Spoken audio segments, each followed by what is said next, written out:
Azi am pregătit o rețetă simplă și gustoasă, pui și legume la tigaie. Avem nevoie de ardei roșu, fasole verde, ceapă roșie, praz, morcov, porumb fiert, usturoi zdrobit, ulei de măsline, sare și piper.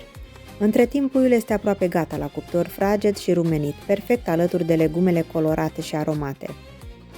Gătesc ușor legumele în tigaie. Fasolea verde am fiert-o separat 2-3 minute, apoi am adăugat-o peste legumele aproape gata, cât să se combine aromele.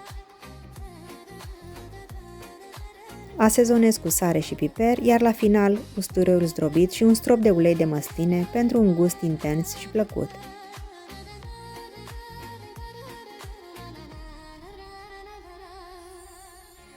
Un preparat simplu, sănătos și delicios, ideal pentru o masă echilibrată.